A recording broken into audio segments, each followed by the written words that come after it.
Louisiana, we'll have a look at some of the sites available and how some people are working to make sure those in rural places have access. Good Friday evening. I'm Carly Lang. Thank you all so much for joining us for Local 33 News at 6. Well, it's officially tournament time for LSU basketball. The purple and gold just hours away from tip-off in Nashville for the SEC tournament. WKRN's Emily Proud joins us live from the Music City tonight. Emily, have you seen any Tiger fans make their way up there for the weekend? Haven't seen a ton. They play in the night game, but I haven't seen a whole lot of fans in any colors this weekend. It's very quiet. It's a very subdued SEC tournament compared to what we're typically used to. But these Tigers are so excited to finally play in a game. They have waited long enough.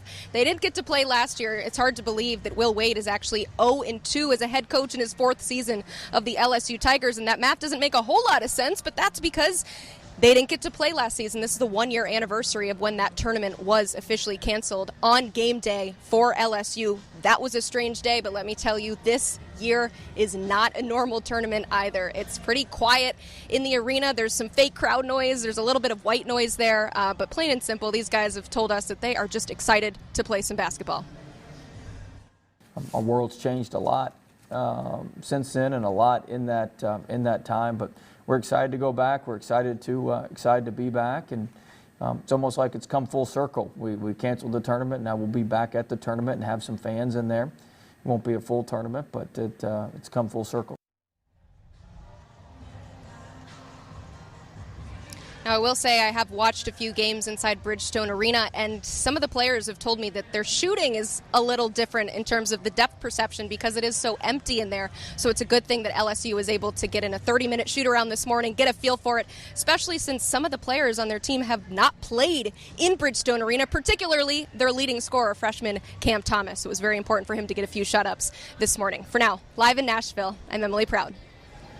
All right, Emily, thank you. Well, the wearing of the green parade is not rolling for a second year in a row. That parade would have rolled this weekend.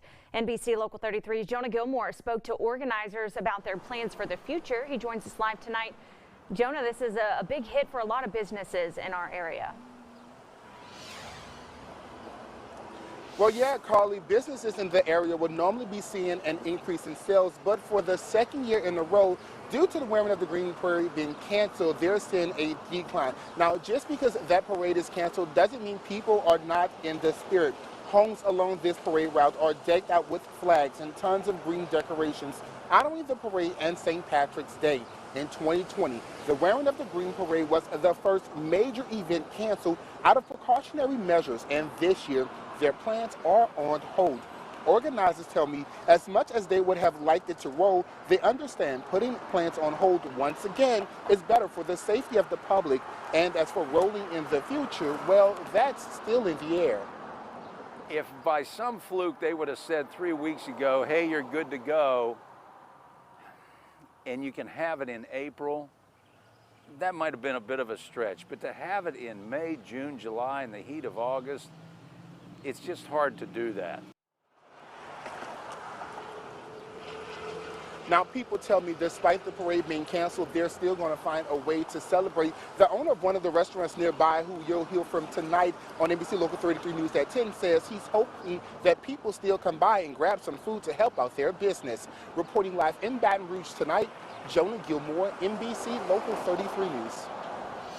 All right, Jonah, thank you. Well, turning now to the latest on the coronavirus here in Louisiana. Today, the Department of Health is reporting more than 500 new cases on nearly 27,000 new tests.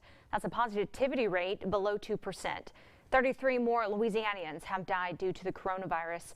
Meanwhile, hospitalizations have dropped below 500. This for the first time since March 25th of last year. 63 of those patients are on a ventilator tonight. Well, the weekend started early for hundreds of people here in the capital city getting their COVID-19 vaccine. NBC Local 33's Dion Guillory explains why this latest effort is helping people get the shot. Lines of cars filled with people waiting to get a COVID-19 vaccine. I don't want to get sick. I mean, I'm ready to get some normalcy back in my life. I want to travel. Those are just a few of the reasons these people showed up to roll up their sleeves at this pop-up vaccine clinic at Zachary Youth Park. Staff with Southeast Community Health Systems giving out 400 of the one-dose Johnson & Johnson shot. And with the updated CDC guidance, meaning that if two individuals are together and they are both vaccinated, we can then remove these face coverings and have conversations without that. And how rewarding is that after the past year? That vaccine clinic, along with the one inside here at Mount Pilgrim Baptist Church, is part of a vaccine blitz by the Louisiana Department of Health. These are happening statewide. It's to help add to the nearly 500,000 Louisianans who are fully vaccinated.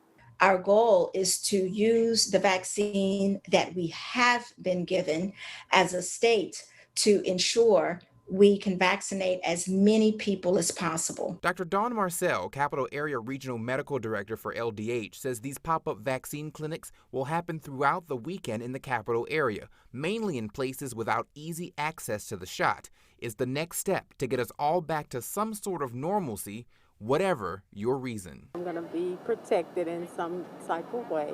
I can be with my friends and my family eventually. Maybe I can start seeing my grandkids now. Yeah. Dion Guillory, NBC Local 33 News. The Louisiana Department of Health says they plan to do more of these as they get more doses of the vaccine. You can find a full list of this weekend's pop-up sites on our website, brproud.com. And with vaccines ramping up statewide, some city and parish leaders are working to make sure people living in rural areas of Louisiana know exactly where they can go to get the shot. NBC Local 33's Rachel Riley tells us how Livingston Parish is making sure everyone has access. COVID-19 vaccine locations can be limited in rural areas. However, Livingston Parish locals say finding information on them are fairly easy. And they asked if I would be interested in getting the COVID-19 vaccine, and I told them, oh, yes, I would. I mean, I had the Moderna, she had the Pfizer, and it was very easy. Residents in these areas say they can pretty much find the information anywhere. Some vaccine clinics post information on social media. The Livingston Parish News is always up to date, and pharmacies usually post information about the vaccine on their websites if they're administering it. But what's really effective? The number one probably thing that's worked the best, and we do several things, is word of mouth by people who come in and get their vaccines, letting them know, hey, if people that you have friends, people that are maybe relatives that are in need of the vaccine. That their efforts reach beyond their immediate areas. We've actually had some people from Texas that have come in and get their vaccine because they've said that our website is so easy to use and so easy to sign up with. What's the point? To get the word out that, as many people as possible need to get vaccinated so we can return to some normalcy in the near future. Rachel Riley, NBC Local 33 News. Well, a list of available vaccine clinics throughout the parish will be available on our website, brproud.com. Well, turning to developing news tonight, one of the women at the center of the USA Today report that led to the recent Title IX investigation at LSU will now be getting an unredacted copy of her police report. That announcement coming as part of a statement from LSU officials within the last half hour. The decision comes after an emotional hearing at the Capitol Wednesday and a push from lawmakers for tougher actions by the university in the wake of that Hush Blackwell report. And tomorrow night, a special report from our Storm Tracker team taking you through everything you need to know ahead of what's expected to be yet another busy severe weather season. Our 2021 Severe Weather Special will have reports on everything from the newly rebuilt radar system in Lake Charles to our new weather graphics and tips to keep you safe. Plus, our Zach Lobo sat down with Congressman Garrett Graves to get the very latest on the Comeet River Diversion Project. And that's now been more than 25 years in the making. So I can speak to a lot of the political, the bureaucratic red tape that held this thing up. But bottom line is there should be nothing stopping it now. And you can catch that full special tomorrow night at 5 right here on NBC Local 33. We'll also be streaming it through our free BR Proud app. Well, coming up, a day in the life of an Olympic hopeful as he balances preparing for his last shot at gold with his push to get a degree. That's all coming up next.